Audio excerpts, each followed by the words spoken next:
Hello guys, welcome to our YouTube channel education net aspirant. At first आप सब लोगों को हैप्पी इंडिपेंडेंस डे।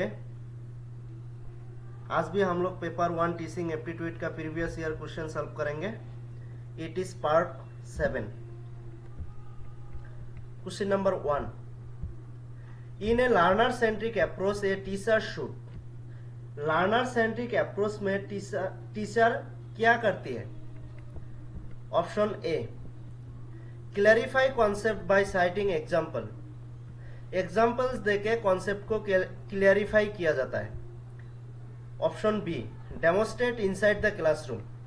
क्लासरूम के अंदर डेमोस्ट्रेट करती है।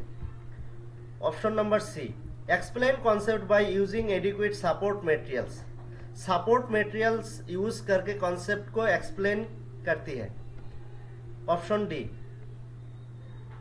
Facilitate students learning. Student learning को फैसिलिटेट किया जाता है। तो इसका आंसर होगा option D, facilitate student learning. Question number 2। Identify from the following spectrum of teaching methods which are called dialogic. कौन कौन सा स्पेक्ट्रम ऑफ टीचिंग मेथड है जिसको डायलॉजिक बोला जाता है? A, team teaching and demonstration. B, tutorials and case studies. C, group discussion and interactive presentation. D, simulation and role playing. E, computer aided instruction and practical task. देखो, dialogic method का मतलब क्या होता है? जिस मेथड में teaching learning process में teacher and student both ongoing interaction करता है, उसको डायलॉजिक मेथड बोला जाता है। तो इसमें देखो, टीम टीचिंग में टीचर एंड स्टूडेंट का कोई इंटरेक्शन, ऑनगोइंग इंटरेक्शन नहीं होता। ट्यूटोरियल्स एंड केस स्टडीज इसमें होता है, तो बी ऑप्शन आएगा। बी ऑप्शन आएगा, मतलब दो ही ऑप्शन में बी है, 2 एंड 3। एंड अभी देखो, सी होगा या डी। सी में क्या है? Group discussion and interactive presentation. Group discussion जिसमें ऑनगोइंग इंटरेक्शन होता है, तो इसका आंसर होगा B and C. Option number 3, B and C, tutorials and case studies, and C, group discussion and interactive presentation. देखो, एक्सप्लेन किया हुआ है डायलॉजिक टीचिंग क्या होता है, उसका एक्सप्लेनेशन दिया हुआ है। Dialogic teaching means using talk most effectively for carrying out teaching and learning. Dialogic teaching involves ongoing talk between teacher and student, not just teacher presentation. Dialogic method में teacher and student का बीच में interaction होता है, talk होता है। Question number 3। Identify the characteristics of field independent learner. Field independent learner का characteristics क्या क्या है? A, seeks guidance and demonstrations from teacher. B, focus on details of curriculum materials. C, likes to complete. D, relates concept to personal experience. E, can organize information by himself or herself. देखो, field independent learner जो होता है, वो लोग ज्यादातर teacher से कोई guidance नहीं लेता है। ज्यादातर टीचर से कोई गाइडेंस नहीं लेता है। वो लोग इंडिपेंडेंट होता है, खुद से सब कुछ करना चाहता है। तो ऑप्शन ए नहीं आएगा, seeks guidance and demonstration from teacher. A नहीं आएगा। ए नहीं आएगा, मतलब दो ऑप्शन का काम खत्म, 1 एंड 2। उसके बाद 3 एंड 4। इसमें देखो, ई कॉमन है एंड सी कॉमन है, इन दोनों तो आएगा, सी एंड ई आएगा confirm. And B and D में देखो कौन सा आएगा? B, focus on details of curriculum materials. Yes, field independent learner जो होता है वो लोग डिटेल्स में फोकस करता है। तो बी आएगा। तो इसका आंसर होगा option 3, B, C and D. B focus on details of curriculum materials, C likes to complete and E can organise information by himself और हरसेल्फ। देखो फील्ड इंडिपेंडेंट लर्नर का जो कैरेक्टरिस्टिक्स है उसको एक्सप्लेन किया हुआ है। Field independent learner are characterised by their ability to focus on details, their competitive nature and their ability to organize information independently. They are less likely to seek teacher guidance or relate concept to personal experience. जो field independent learner होता है वो लोग details में focus करती है and competitive nature का होती है एंड जो इंफॉर्मेशन है उसको ऑर्गेनाइज इंडिपेंडेंटली करती है। तो इसका आंसर होगा option 3। Question number 4, given below are two statement. Statement 1, engagement in learning process refer to the amount of time student devote to learning in the classroom। Learning process में engagement करना मतलब student classroom learning में कितना time और कितना वक्त बिताता है उसको। Statement 2, formative assessment is formal whereas summative assessment is informal.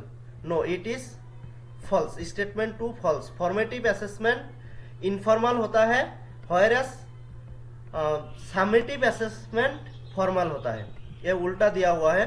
तो statement 2 false and statement 1 is true. तो इसका आंसर होगा option C. Statement 1 is true but statement 2 is false। Question number 5, when a classroom communication a teacher shows ability of creativity, correlation and analysis, it belongs to which category of skill। Classroom communication में एक teacher creativity, correlation and analysis का जो ability है उसका अंदर वो show करती है, तो वही कौन सा कैटेगरी का स्किल होता है। Option A thinking skills, option B expression skills, option C media utilisation skills, option D human skills. तो इसको क्या बोला जाता है? Thinking skill. इसका आंसर होगा option A thinking skills. Question number 6, given below are two statement, one is labelled as assertion A and the other is labeled as reason R। Assertion: teaching support system as provided by ICT based gadgets is intended to optimize learning and interest in learning materials। ICT based gadgets teaching support system provide करती है जिसके द्वारा learning को optimise किया जाता है and learning materials में interest बढ़ाता है। तो it is correct, assertion is correct. Reason: any meaningful support in teaching has to be instrumental in augmenting learning condition and outcomes.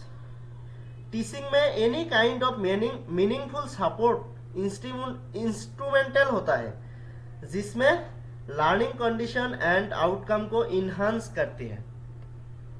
It is also correct, both assertion and reason correct. आप देखो एक reason correct है या नहीं है, इन दोनों के बीच में एक बिकॉज लगा के देखो कोई सेंस क्रिएट होता है या नहीं। अगर सेंस क्रिएट होता है देन एक्सप्लेनेशन करेक्ट है, अगर सेंस क्रिएट नहीं होता है देन एक्सप्लेनेशन करेक्ट नहीं है।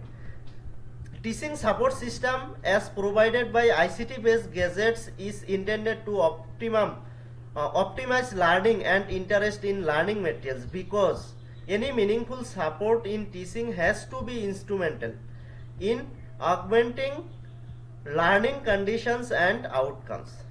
yes, इसका आंसर होगा option A, both A and R correct. and R is the correct explanation of A. Option A इसका correct answer.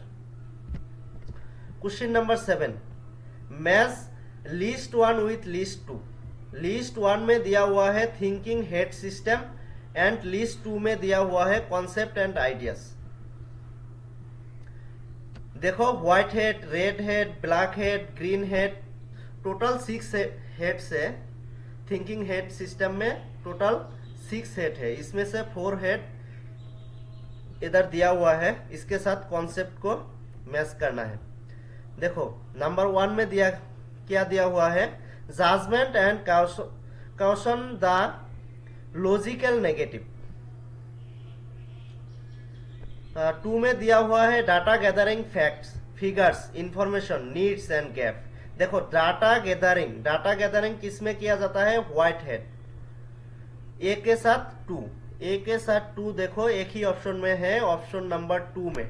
तो इसका आंसर होगा option number 2. White head, data gathering facts, figures, information, need and gaps. Red head, intuition and emotion. Black head, judgment and caution the logical negative. Green head, provocation, alternatives and creativity proposal. देखो इसका explanation दिया हुआ है. 6 type of heads दिया हुआ है. The 6 thinking heads technique promotes a highly organized thinking process. White head किसके साथ डील करता है, data, facts, figures, information, known और needed and gaps. Red head किसके साथ डील करता है, feelings, emotion, hunches, instinct and intuition.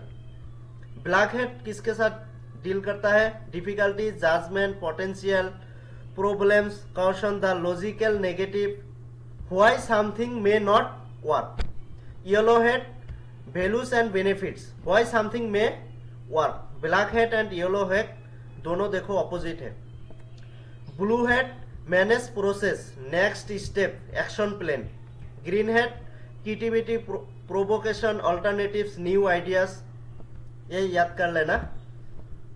Question number 8.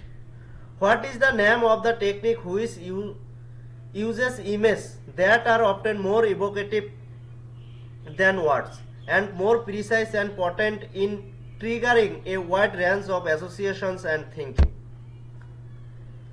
एक टेक्निक के नाम बताओ जिसमें इमेजेस यूज किया जाता है एंड ये इमेजेस वर्ड से ज्यादा इवोकेटिव होता है और स्ट्रॉन्ग होता है and more potent and precise भी होता है, जिसने wide range of associations and thinking में ट्रिगरिंग करती है. Option A brainstorming, option B mind mapping, option C storyboarding, option D synectics. तो इसका आंसर क्या होगा, ऑप्शन बी माइंड मैपिंग. इसका आंसर होगा option B mind mapping. Question number 9. Given below are 2 statement, one is labeled as assertion A and other is labeled as reason R. Assertion: teaching support system, whether traditional or modern, is purportedly put in place for effecting economy and ensuring quality in teaching learning transactions. It is correct. Reason देखो, learning outcome in order to congruent with stipulated instructional goals needed scaffolds to begin with. It is also correct. अभी देखो explanation correct है या नहीं है, इन दोनों को बीच में एक बिकॉज लगा के देखो. Teaching support system whether traditional और modern is purportedly put in place for effecting economy and ensuring quality in teaching learning transaction, because learning outcome is ordered to be congruent with stipulated instructional goals need scaffolds to begin with. देखो एक sense create होता है, इसका मतलब इसका answer होगा option A. Both A and R correct and R is the correct explanation of A. Option number A इसका correct answer. उसके बाद question number 10, last question. Identify the indirect teaching strategies from the following list. इसमें से कौन कौन सा indirect teaching strategies होता है? इसको लर्नर सेंटर टीचिंग के साथ भी जोड़ सकते हो। A, gaining attention information the learner to the objective and presenting the stimulus materials. ये तो देखो, देख के पता चलता है ये इनडायरेक्ट टीचिंग नहीं होता है, डायरेक्ट टीचिंग। डायरेक्ट लर्नर को इंफॉर्मेशन दिया जाता है, तो ए नहीं आएगा। B, concept building through examples and non examples. Examples and non example से स्टूडेंट का कॉन्सेप्ट बिल्ड किया जाता है, बी आएगा इसमें इनडायरेक्ट टीचिंग स्ट्रेटेजी से। सी, एक्सप्लेनिंग एग्जाम्पलिफिकेशन एंड प्रैक्टिस, ये डायरेक्ट टीचिंग है। D, problem based presentation with pair share technique. Problem based presentation जो होता है पेयर शेयर टेक्निक में, वो भी इनडायरेक्ट टीचिंग स्ट्रेटेजीज होता है। E, encouraging students to use reference from their own experience. जो स्टूडेंट को इनकरेज किया जाता है रेफरेंस यूज करने के लिए, उसका एक्सपीरियंस का, उसका जितना भी एक्सपीरियंस है उसका रेफरेंस यूज करने के लिए इनकरेज किया जाता है स्टूडेंट को। ये भी इनडायरेक्ट है, इनडायरेक्ट टीचिंग स्ट्रेटेजी से। तो इसका आंसर होगा B, D and E. Option number 1 B, D and E इसका करेक्ट आंसर। आज के लिए इतना ही। Once again happy Independence Day. अगर वीडियो अच्छा लगा तो like, share, comment and channel को सब्सक्राइब भी करना। एंड बहुत सारा PYQ का वीडियो दिया हुआ है, पेपर 1 का, पेपर 2 एजुकेशन का भी है, टीचिंग एप्टीट्यूड का है, हायर एजुकेशन का है, और ICT का भी है, कम्युनिकेशन का है, रिसर्च एप्टीट्यूड का है। सब देख सकते हो। Thank you.